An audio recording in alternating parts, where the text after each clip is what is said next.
is equally true. Respect to the mother of creation. Believe me, we believe in you.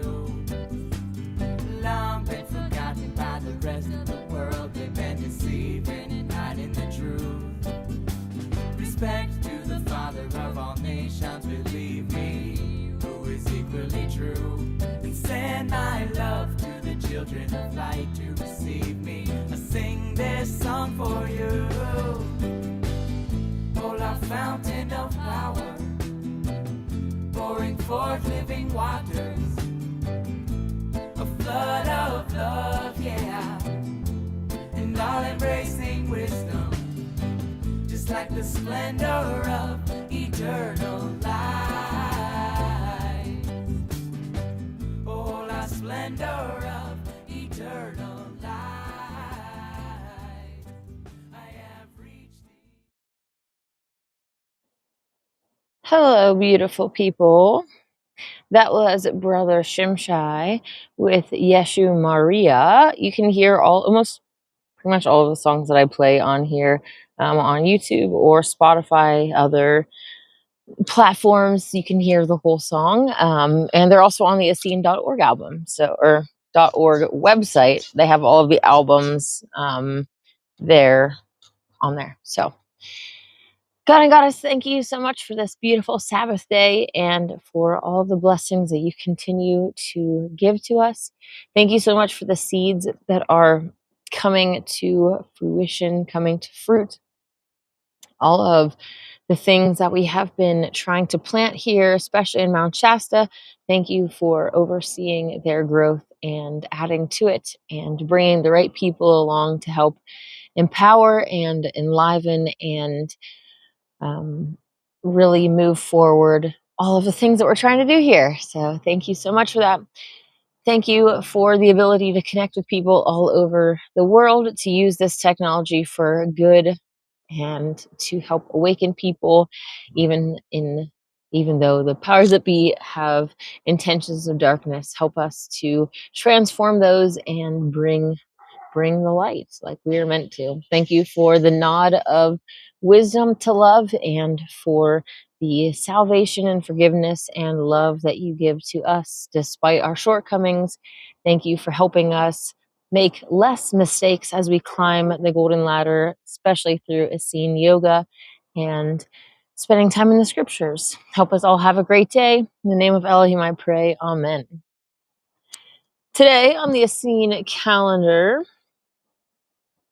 it is Sabbath, and the prayer here on our screen, the midday peace contemplation, these are meant to bring, our attention awareness to different areas of our lives so that we can enhance the peace that we are experiencing and being as well. Whether when we're out in public, out and about, we are the agents of peace that get to come and bring that peace and love in a contested world where violence and suffering are so prevalent.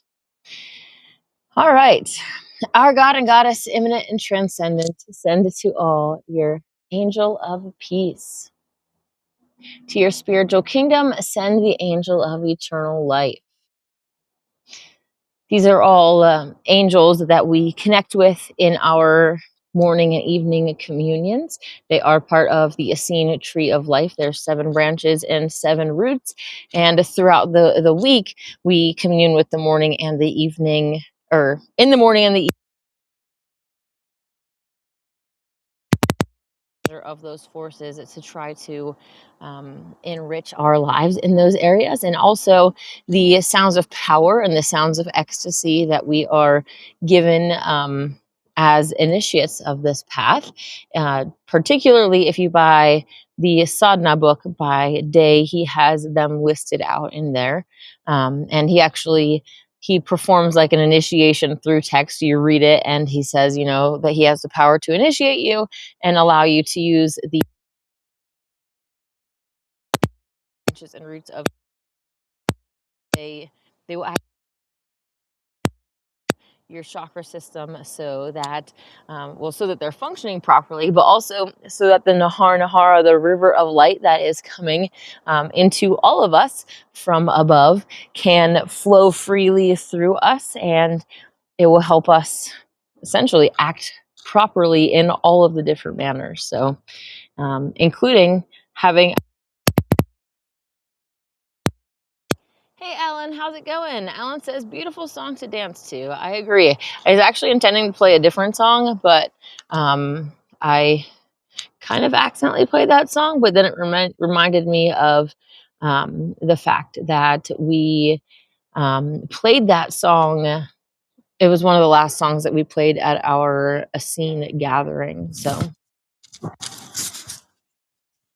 cool. I might need to change my microphone here.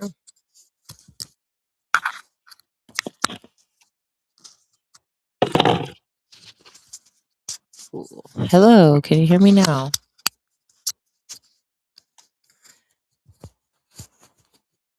All right, let's see if that is doing any better. Hello, Dan O'Banian. Hi, Snow. That purple t-shirt you had on yesterday, it just made you glow. What a great color on you. Aw, thanks. Royal purple, was it? Fit for a queen. Have a great day. Thank you so much. That was actually a gift from Kyle. Hi, Kyle. How's it going? Because I think because he noticed that I didn't have a purple shirt, and I was talking about the days of the week here on the Nasserean. These have to do with the chakras again, and how the branches and roots are essentially one pair is focused on each day, and where that branch and root meets is essentially your chakra, and that the sounds of ecstasy are the sound of power for the branch and the sound of power for the root combined together to make the sound of ecstasy, and that is, the most powerful ones that you can use to start clearing. Obviously, they all have their own different powers and uses as well. So definitely encourage you to, I guess, get Dave's Sadhana book, because that is the official way to access those sounds of power. Although I do think that there is an article on the Essene website that mentions them as well. So, yes. Kyle said, do you have all the other colors for shirts? I think I'm not sure that I have yellow. And this is my shirt for white, although it's kind of like white and gray mixed. But I actually would love to start getting more hemp clothes. And Brother Phoenix shared this website called, let me just put it on the screen so that you can see what it's spelled.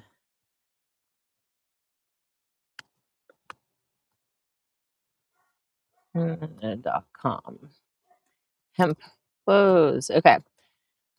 So he was saying that this website right here, drishyalinen.com, handcrafted clothing in Nepal, but they have 100% hemp that is actually certified hemp. Some of the places that say that they're 100% hemp are actually mixed between other things and not. But this website also does a particularly cool thing where they will make you custom clothes. So if I wanted to essentially have this shirt remade in hemp, it might be difficult with the different things. But anyways, he basically said that they can remake any article of clothing. So any clothing that you have, a pair of jeans, a dress, or, anything that you have that you would want them to remake in hemp, you could actually just send that article of clothing to them, and they will send it back to you with an identical one that is made of hemp so that you can wear it. So I'm super excited about that. A lot of the hemp clothes that are available are not exactly my style, so to speak. So I'm super excited about this website and the ability to make my own custom clothes, especially out of hemp. The Holy Megillah talks really highly about hemp, the cannabis plant in general being a gift from the cherubim. Obviously, we can abuse that gift, which many people do, with smoking too much, and then you become lazy, independent, addicted, all of those things. But on the other side, hemp, vibrationally speaking, those hemp clothes are extremely high vibe. Not only your clothes, but paper, plastic type stuff. Hemp can literally replace so many different industries that are harming Mother Earth. It grows a lot faster. It needs less resources. I'm pretty sure it's like a natural pesticide unto itself and stuff. So it's like it's really just good at growing. So yeah, I'm excited to see what we can do in the future with hemp as well. There's some birds I hear behind me. Oh, hi. They're so cute and funny. I was like washing dishes the other day and I can see up the stairs to come up to my apartment, and this bird is just like walking up the stairs bouncing. It was so cute. So anyways, today I wanted to talk a little bit about some of the Mandela effect changes that I have come across, and man, the list seems to continue going on about how many different changes are constantly happening to our reality. We do live in a magical reality, and things are changeable, which is one great thing that we can use to our own advantage, manifesting the reality that we want to live in, which is really so much of what the Megillah is about. The fact that our thoughts, words, and deeds will manifest the reality around us, the world around us, and either make it a better place or a worse place. And even in a contested world where there's so much storminess going on around us, we can still have that inner peace and experience heaven on earth here and now. But back to the Mandela effect, other powers can use this to their own abilities as well. And also, we don't like fully understand what type of technologies that they have and are using against us. In the Holy Megillah, I really love this book, so that's what so much comes back to, but it explains a lot of things. I used to come from I was originally a mainstream Christian, and then I became a Torah follower, and then I became an Essene slash like Gnostic, and getting into like the Dead Sea Scrolls and the Nag Hammadi library, and especially the Gospel of the Holy 12 really changed my life. But none of those things, they're all like bits and pieces. This is an actual cohesive story and biblical narrative that goes from the beginning of our world, and how these fallen ones, these seraphim artificials, have been like, they were chomping at the bit before the tree of life fully even was planted and ready to go on this world. They were trying to invade and take over, and we find out that they need our consent to be able to do that, right? Adam and Eve were created in this perfect garden, and the seraphim artificials had to lure them over to the far outskirts of that garden and get them to, inside the garden, do evil things, namely killing animals that helped lower their vibration. Then they would eat the animals, which lowered their vibration even more.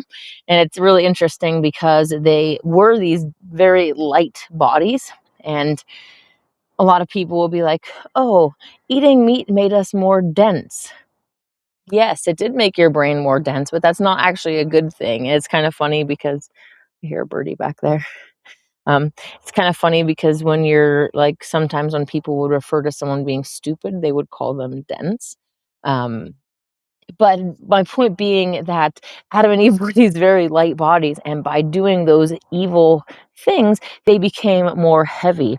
Kind of reminded me of, when you do something bad and you start to have a heavy conscience, you can kind of feel the weight of those things that are burdening you. And, when you get forgiveness, you repent from those things, it feels like you are being, lightened.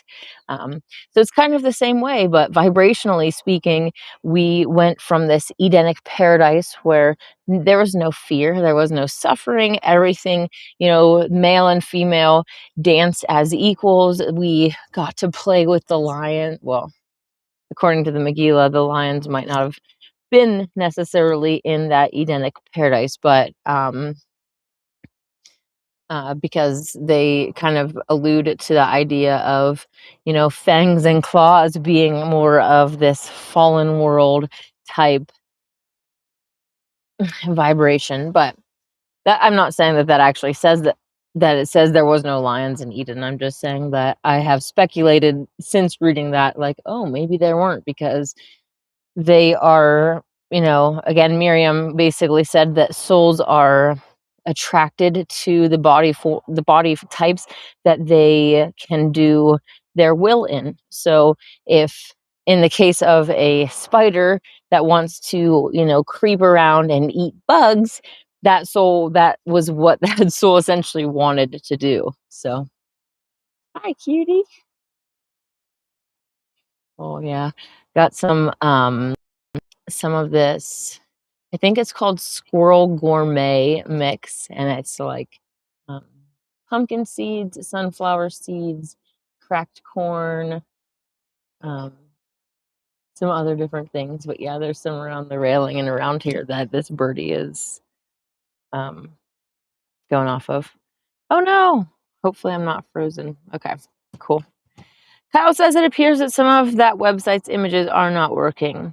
Yes, I'm not sure how far along. I just know that how far along the company is in their establishment of this thing. I know that when they were working with Brother Phoenix, some of these things that they were offering were going to be new, and even kind of new. I think he mentioned that they might eventually have some sort of specific section for our church, and so like people could get specific things that were like all. I should double check that's what he said, but that was my understanding, that we would have our own little part of it to, for instance, order rastas or different things that are, a rasta is like a ceremonial outfit that they would wear of hemp, different prayer shawls and different things like that. So,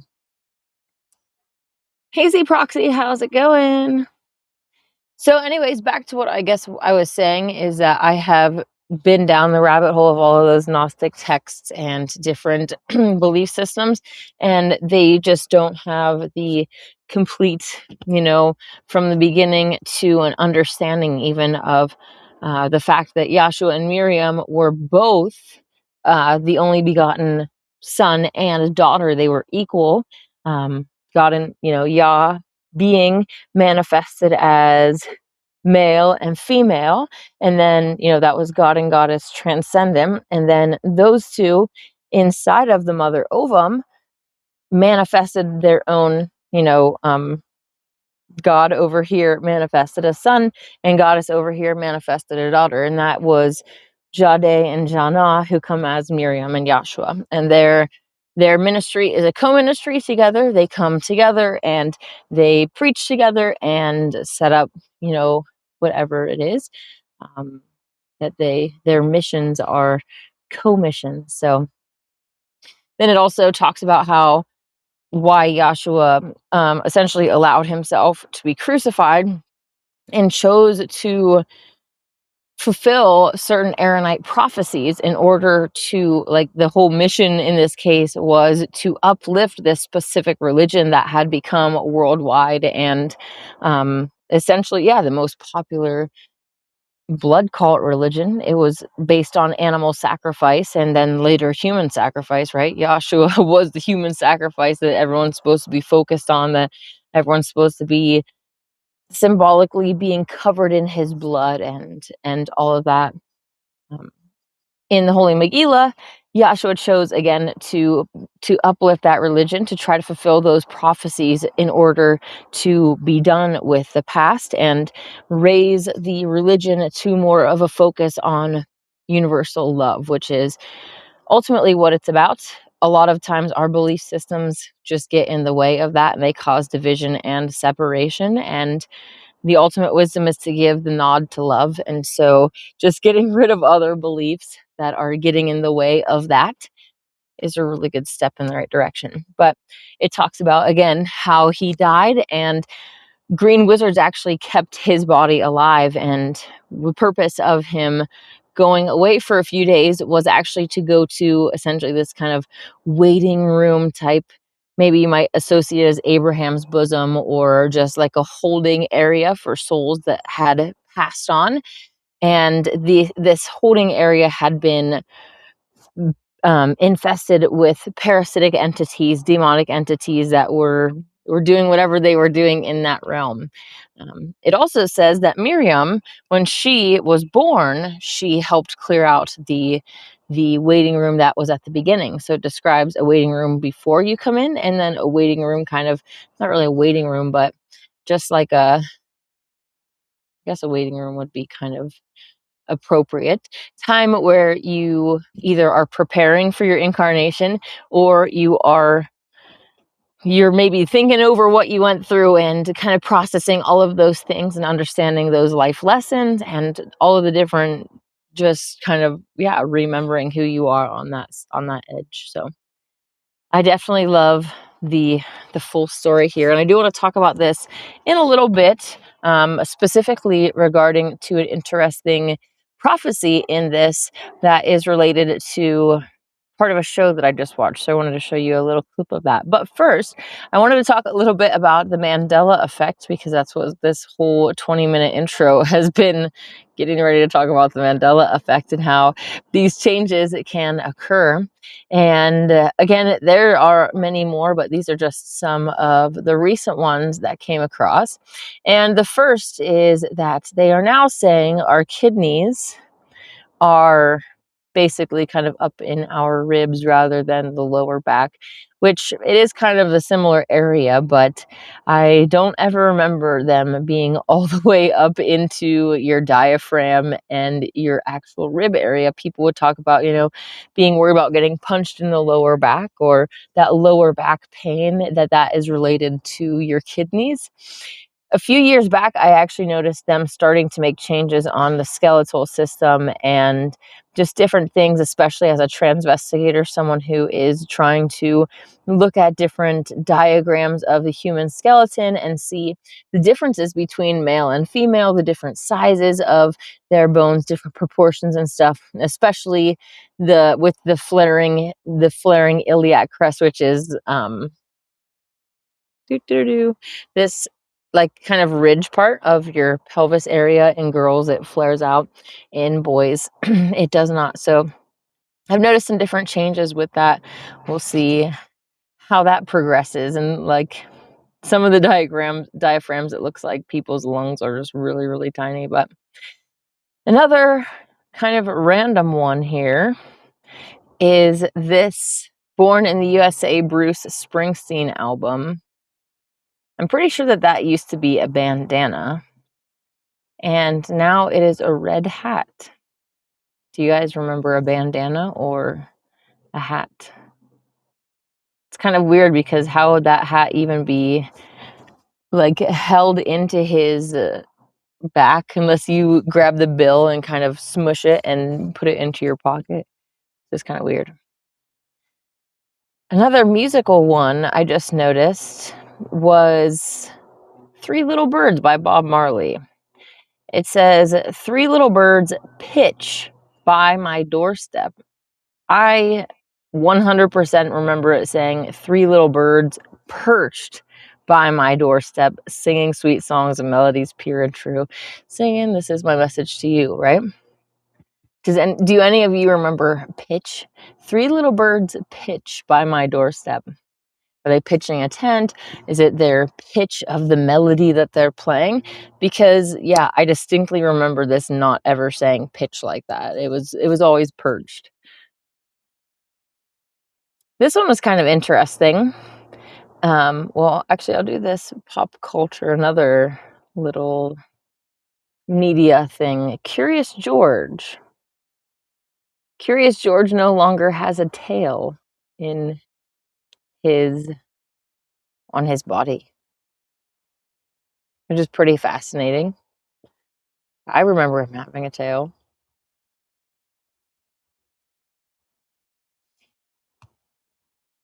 Pandora's box.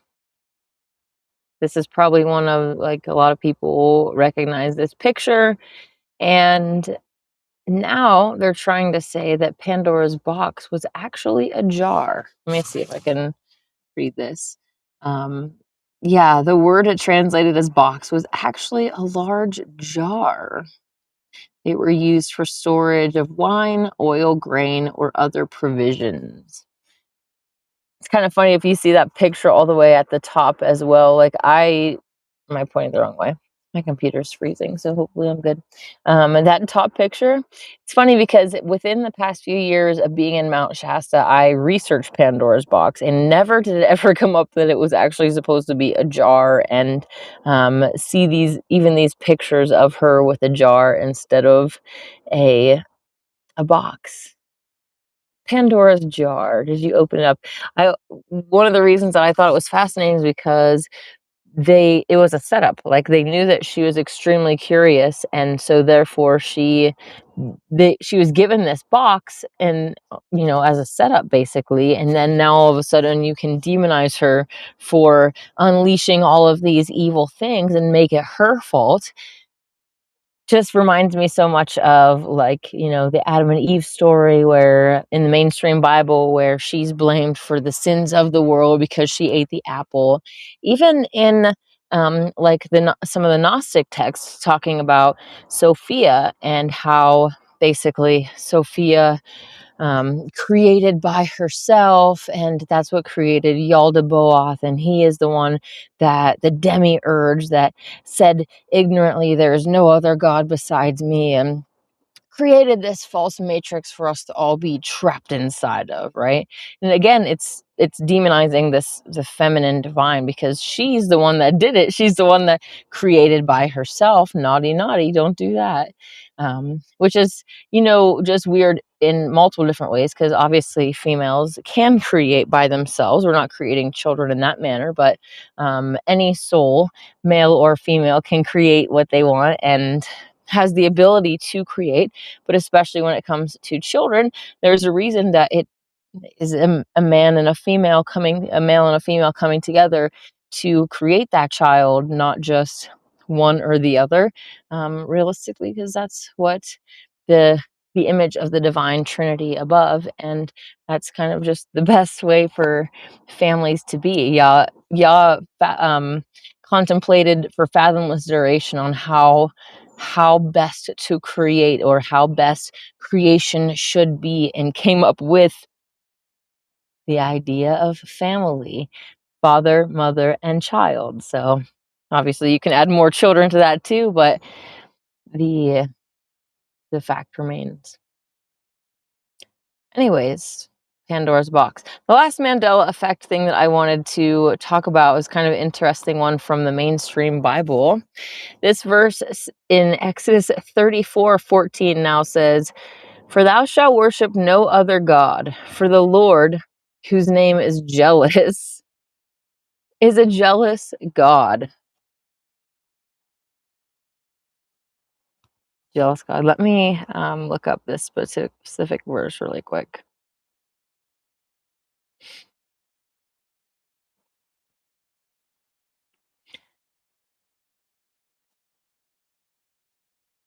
Cool. Whose name is jealous. I've never heard of that before, and kind of interesting. So what I was going to go here is in the Nasrian book of Genesis 9.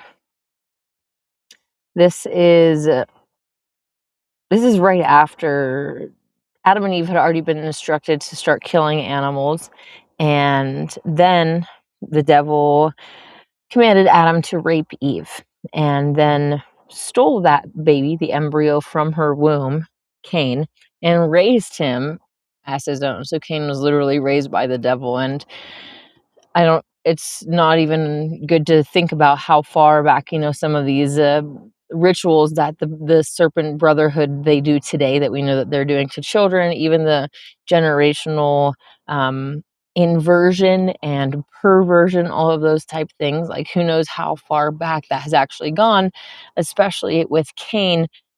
It's kind of interesting to think about Cain being raised on the downward spiral purposefully, Whereas his brother Abdiel, if you remember from the story, Adam and Eve conceived Abdiel or Abel in the Garden of Eden in these great, fair, and equal and loving conditions. And before they went to go and kill an animal, they basically had the baby under a tree and left him there. And so he was actually raised in the Garden of Eden by the lamb and the dove. So he was raised on the upward spiral, learning all of the communions and how to climb the ladder, the golden ladder, the tree of life, from the beginning. So completely opposite from the beginning. But back to the point I was going to make here is that just happened. And then it finishes by saying in the Nazarene book of Genesis, verse 271, Lucifer, or the devil, said, "Go and do as I have commanded, for I am the Lord your God, and you must obey me. Lo, I am a jealous and vengeful God. Fear me and do my will. I am Yahweh." Over and over again, we see that this jealous God, the false God that is angry and demands blood sacrifice, is actually the devil. The true God and goddess, Yahweh, Yod He Vav He, the tetragrammaton, the four beings, the first family, which is God and goddess transcendent, Jah and Jala, and God and goddess immanent, which is Jade and Jana. So the first four, that's Yod He Vav He, they aren't angry or mad or jealous. There is no reason for them to be. They are so understanding. They already see the bigger picture. And, in the case of jealousy, when we watch too much TV and we're not giving our attention to them, they understand that this too shall pass, that this is a learning experience. They're not sitting there getting upset over that in that moment. Of course, they do shed tears of compassion and those sorrowful tears for the suffering that humans face, but they're not vengeful. They're not like, oh, Sally made a mistake, make sure that she gets punished for that. There's a natural consequence system to this reality. Good thoughts, words, and deeds result in good things coming back to you, and the opposite is true as well. So we are the ones that are empowering it, and they are allowing that free will, but they're already, again, standing at the end. They're at the finish line waiting for us all to catch up. They're like, why are you guys choosing to suffer? Come on, like, we're already in heaven most high. Like, let's just go and have a good time and party and hang out and enjoy the bliss that is existence. Y'all wanted to enjoy the existence or the bliss of existence with more beings. And that's why the belover and the beloved came forth from Yah and were able to create a situation where we can expand in bliss, consciousness, and existence in the family unit and all of that. So Cherby says, a lost girl here needs to be found by the one real God, Jesus the Christ. Well, thanks for your concern. Although it does seem a little bit condescending, Jesus isn't even his name. And blood sacrifice is absolutely of the satanic path. It is not the true way to find salvation. In fact, every soul already has the gift of salvation to continue existing without ceasing to exist. And what we do with that salvation comes up to us. Do we do evil things and abuse that gift of the gift of life, ultimately the gift of forgiveness, compassion, and love, or do we use it for the glory of Yahweh and doing good things and bringing love and light to whatever world that we are in so that it can become better? Anyways, cool. So those are some of the Mandela effects that I have noticed. Going back to that, I would love to hear some of the ones that you have also noticed. The Three Little Birds one has been on my mind a lot, not only because Dave Greenleaf likes to play it during his song circles, but yesterday morning, literally on the railing, were three blue jays. Or not blue jays, the Stellar's jays, the one that are blue and they have this sweet, awesome black mohawk going on. There were 3 of them right here on the railing, just waiting for some nuts and seeds. So it's like having the song in my head and then looking up the lyrics. I'm like, this is not the right lyrics. So cool. The last thing that I wanted to talk about before I jump off of here is from this beautiful book that I love so much. And it's because this show that I felt called to watch to see what the programming was. It's called Travelers, on Netflix. It's about these time travelers, which I personally don't believe in time travel, in this, even especially in this way, but it's really interesting because these time travelers are being sent back in time to prevent certain things, and there is a director that is orchestrating all of it, and the director lives in this quantum, like essentially field, this machine, and it is really reminiscent of the master brain. If you remember, the master brain is not anything new. This plan is not anything new. These artificial beings were there at the beginning, at the Garden of Eden, when Abraham and Sarah were about to plant the tree of life. They were already there trying to bombard the garden with their evil. And the goal, as we're going to find out in the fully released text with all of the scrolls from the apostles, the evil ones, part of their plan is to be around before humans start messing around with AI, so that they can influence and instruct humans in that AI, and it can lead us towards the path that they ultimately want, which is the enslavement of humanity, enslaving our light, getting us to be transhuman.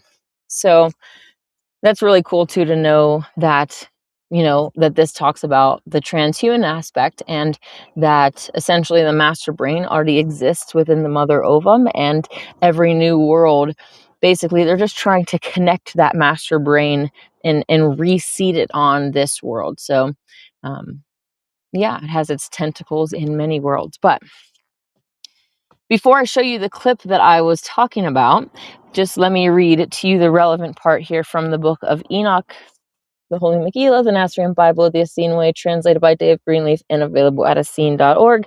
I'm going to email them later today to see if there is a way that we can set up some pre-order type thing on the website for those that want to do that. But the book of Enoch, chapter 4. But behold, I saw that the present path of mankind, this is verse 162, was not the blessed path unto the blessed future, but a polluted path of wasted and poisoned water. Yea, the great rivers that circulate the blood of earthly mother, and likewise the tiny rivers that circulate the blood within man, were both tainted by the poisons made by the false powers. The lakes and oceans coughed up dead fish, and even the rain was polluted.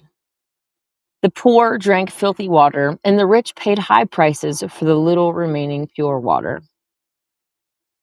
Yea, and the false powers claimed ownership of that which was meant to be shared, the rivers, lakes, and oceans, even the waters that snaked underground. Wherefore, through planned waste and poisoning, for this was part of the master plan of the hidden powers, the holy waters of this world were desecrated. And the desecration of holy water was symbolic of the desecration of holy love.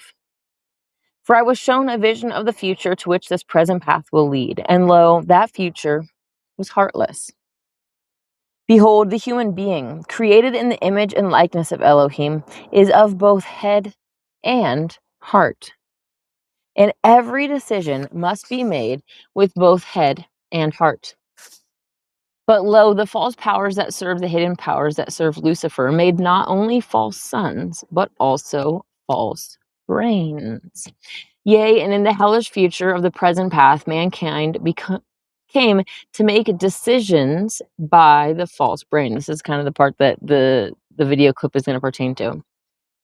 In the hellish future of the present path, mankind came to make decisions by the false brain. And the false brain is artificial, not natural, and is connected to the master brain beneath the great mountain in the land of the eagle. And the master brain was created not by Elohim, but by the false powers at the bidding of the hidden powers. And the master brain makes not decisions in the balance of head and heart, for the false brain is without heart. Yea, the false brain is a man-made brain without the capacity to love. And decisions made by head without heart lead straight to hell. Yea, I saw the future whereto this path leads. I saw the mentally retarded exterminated by command of the master brain, for they consumed more wealth than they produced. Yea, they were called parasites and deemed expendable. I saw the elderly poor exterminated by command of the master brain, for they consumed more wealth than they produced. Yea, they were called parasites and deemed expendable. I saw thousands of other heartless commands issued by the master brain, yea, and by them that put words into the mouth of the master brain. For behold, the master brain is but the tool of the hidden powers, and the hidden powers are but the tools of Lucifer. So he's talking about this future where the master brain is given control to make decisions. And there's already, is it Albania that has the AI prime minister? I meant to look into that before I jumped on here, but anyways, so in the future, mankind came to make decisions by the false brain. So check out this. Hey, Dave, the divine masculine is not without his divine feminine and vice versa. Absolutely. Understand Lord Christ and Lady Christ, and so much more makes sense. Absolutely. Yeah, that divine masculine, that divine heart and mind. Not to say that males are without heart and that females are without mind, but those are just the general ideas of those things, and they are necessary for both. So, in the hellish future, mankind comes to make decisions based by that machine and not by their own kind. So, just listen to this clip, and you'll see how it's relevant.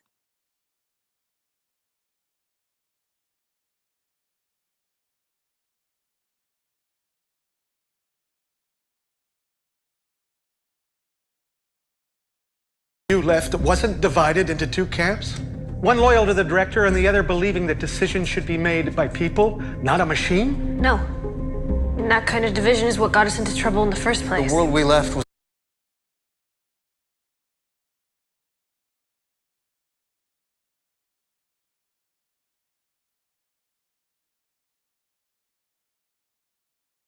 loyal to the director and the grand. Loyal to the director.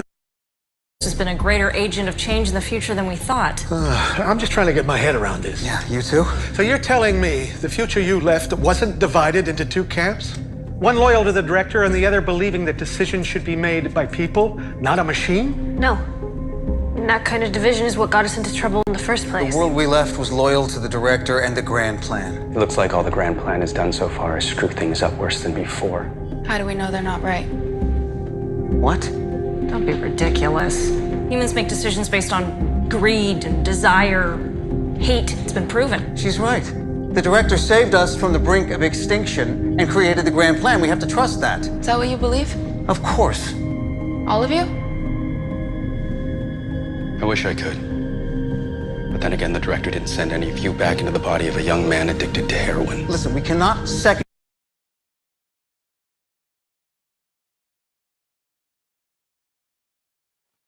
Okay, I think Netflix doesn't actually allow screen sharing, so hopefully you were allowed to see that. Yeah, Dave says it doesn't want to show the video, only the audio is mute coming through. Oh, let's stop sharing that. Okay, well, I didn't check that out first, but that was from Netflix. They didn't allow it, so hopefully you got to hear what they were kind of saying. Is in one future, the guy's like, "What? In one future, you know, there's a group of humans that want to make the decisions themselves, and the other group is wanting the director, this machine, to make all the decisions." And some people are like, no, humans shouldn't make the decisions because they're always greedy and all of these different negative things. It's going to be the same type of presentation to us to have. We've already seen it, in the case of oh well, people are dodging their taxes, or people are corrupt, getting pay handouts, just different things, the ways that not only government is corrupt in itself, but also that people are corrupt and all of that. So yeah, it'll be interesting. So hopefully you kind of got to hear what that said. If not, it's okay. It's just interesting in the video, because they're like, no, that's it. It always leads to chaos when we don't listen to the director's divine plan or their master plan, which is the same kind of thing that Yah had at the beginning. This master plan, contemplating for fathomless duration of how creation should be, and already thinking of all of the different ways, every different outcome, all of the different possibilities that could exist in Ein Sof, and coming up with this. Of course, we're in the fallen world, but that is by our own choices. And so we can't really blame anybody else for that. We're either here because we vibrationally deserve to be here. This is the classroom that we deserve to be in because of our thoughts, words, and deeds, or we are here on a mission of mercy to a lower world than we deserve to be in, so that we can essentially be hands and feet of Lord and Lady Christ. So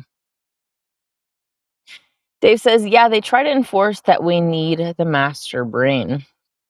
Exactly.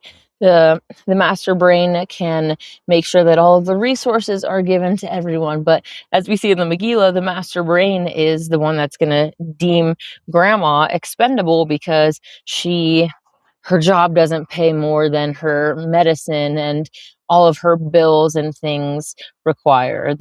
The same medicinal bills usually that are caused by the practices of the serpent brotherhood, right? They teach us to have all these unnatural eating habits. They poison our water, they poison our air, they poison our food. And then, the solution that they offer is their medical industry, right? They're two snakes going up to Caduceus, their serpent brotherhood medical industry, where, oh man, I gotta watch what I'm saying so that I don't get banned for medical misinformation. But medical malpractice is standard practice in the hospitals, and it's just best to avoid them and anything that they can give to you or inject in you or prescribe to you.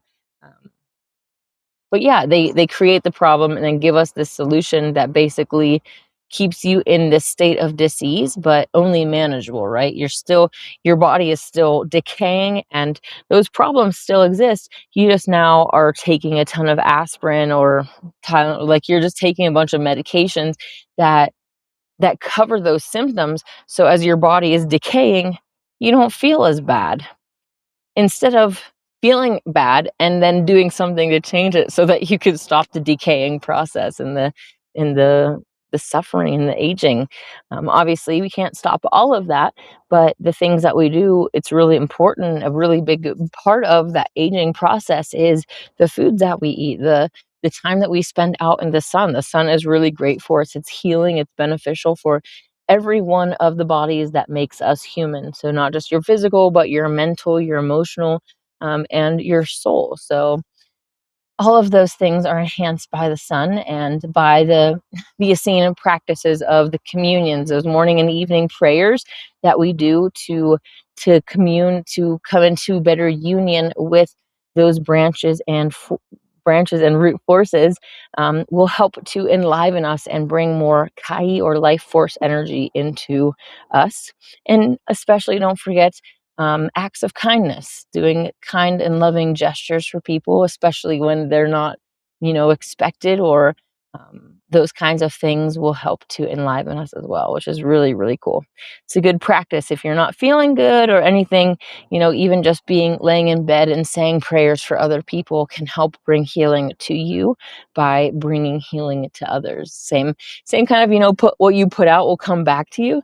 If you put out all those prayers for good things, for good people to happen, that's going to come back to you as well, because that's your intent. That's your calling card. That's what you're putting out to the universe. So that's what can come back. When we put out negative things, we shouldn't expect that we get positive things in return. Yeah. So even when it comes to eating animals and stuff, man, we're so conditioned for breakfast, lunch, dinner, 3 snacks in between, midnight snack, to have our chocolate and our cheese and all these different animal products and stuff that come from suffering, man. And then we wonder why there's so much suffering in the world. Can't really expect peace when we have such violent things on our dinner table, right? That's what we're setting our table. When you set your table, what are you ingesting? And that's media as well. It has to do with everything. So garbage in, garbage out, as my mom would say. All right. I'm going to jump off of here. Tomorrow, I think we're going to be reading chapter 69.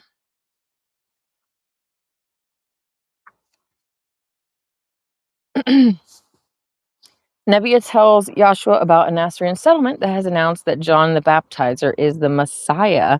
It also includes Murden's prophecy to the Nazarenes of John the Baptizer and a note from Gebiah. This is like the first part of the Megillah that we have actually had. Gebiah is the son of Joshua and Miriam. So Gebiah meaning goblet, the Holy Grail child. So we're going to hear from him tomorrow. And this will be an interesting thing to kind of talk about as well, because it goes into essentially where how this got into Day of Greenleaf's hands and stuff like that. So we will discuss that tomorrow. Kyle says, is that your backyard now, or are you at the park? That place looks so peaceful. Kyle, I am sitting on my deck. Yeah, so this is my backyard. Besides for my landlord over there, he takes really, really good care of the property. And so I don't have to do anything out there. But he also said that a lot of insurance companies are leaving California because of all the fires all the time. And to keep his insurance company, he has to make sure that like there's no dead trees and like all the pine needles and everything are all constantly picked up. So yeah, he's up really early and he's very active, good example of a working human, especially to those of us in younger generations where we're tend to be on a little bit lazier side, maybe getting up at the crack of dawn and going outside and doing your yard work and doing all this stuff to take care of the things that you got. It's a good example and good reminder of that. And I love to see him out there feeding the birds too and the squirrels. So anyways, tomorrow, chapter 69, going to be some really good stuff. So I will hope you will join me at noon. May God and the goddess bless you.